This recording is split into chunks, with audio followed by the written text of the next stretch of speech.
Sally, you ought to know me by now. I know you. No, you don't. I think I'm a hero. Well, I'm no hero. I'm nice to people where it pays me to be nice. Look, I do it enough on the outside, so don't expect me to do it in my own office. Hi everyone, I'm Dom Griffin. I'm a film critic and you're watching the Armchair Auteur. This is an ongoing video series I do where we talk about new movies, old movies, screenplay analysis, that sort of thing. So if you like movies, if you like film culture, you like to see people pick it apart, please consider subscribing. Today we're going to be talking about Alexander Mackendrick's 1957 film, The Sweet Smell of Success, and this is going to be our last Noirvember video for the month. For our last Noirvember video, I felt it was necessary to do a movie that is very close to my heart, very near and dear to me, and is also sort of a genre outlier, in the sense that it is not a movie steeped in crime fiction, it's not like a mystery, it's not like a detective thriller, it's not like a movie where people are running around with guns and things like that.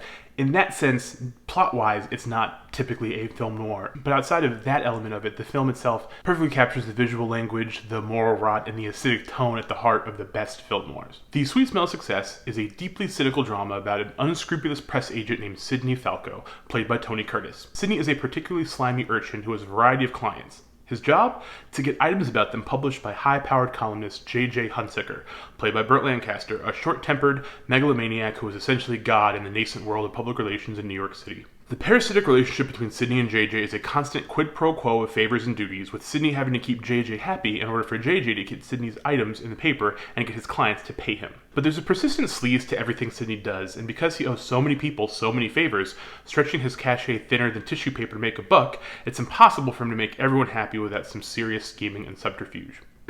This is my press agent, Joan. You know, I tried to call you twice, but you're lying. Now, what do you do for that $100 a week? Fall out of bed? Jimmy, I was just on my way inside to drop the Hunsaker. I got a great... We'll have this kid arrested for larceny. Listen, when the band was at Roseland, I was the one that... was 2 months ago. Jimmy, Take your hands out of my pocket, thief. Jimmy, now take it easy. Why? Jimmy. It's a dirty job, but I pay clean money for it, don't No I? more. When the film opens, Sidney is on the outs with JJ because the only person JJ cares about in the world, his kid sister Susan, is dating a jazz musician named Steve. And Sidney, who is tasked with finding a way to break them up, hasn't come through on his promise. So the film takes place over the course of a night and a day as Sidney has to set his surly machinations in motion to split the two lovebirds up to get back into JJ's column and stop bleeding clients and credibility.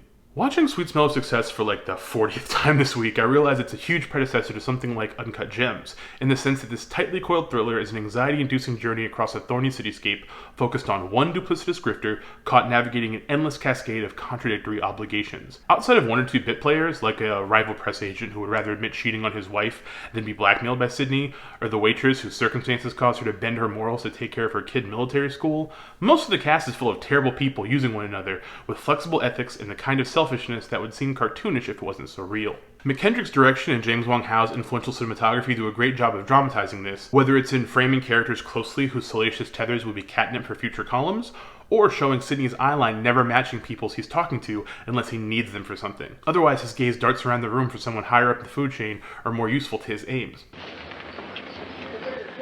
I'd hate to take a bite out of you. You're a cookie full of arsenic. Curtis's performance in particular is pitch perfect here, leveraging his pretty visage into the mangled, dog-like presence of a man who was more canine than person, more street animal than human, scrounging around at the periphery of less opportunistic folks. Look, the next time you want any information, don't scratch for it like a dog. Just ask for it like a man.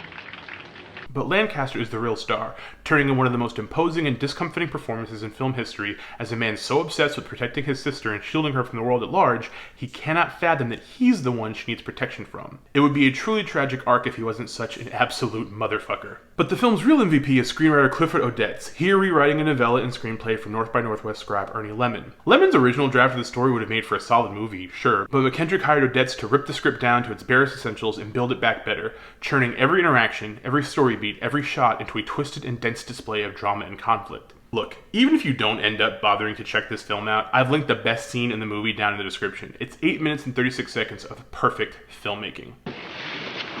Are we kids or what?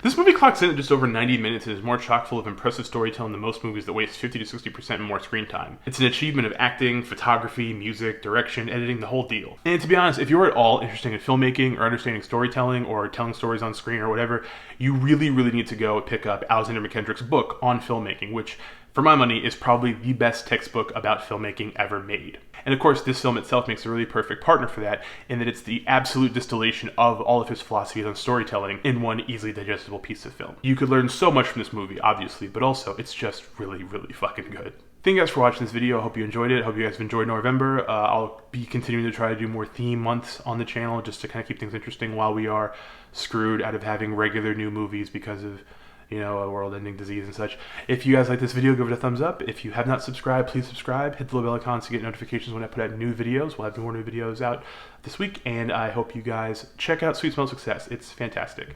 Hope you guys are having a good day, staying safe, being good to each other. Yeah. Bye.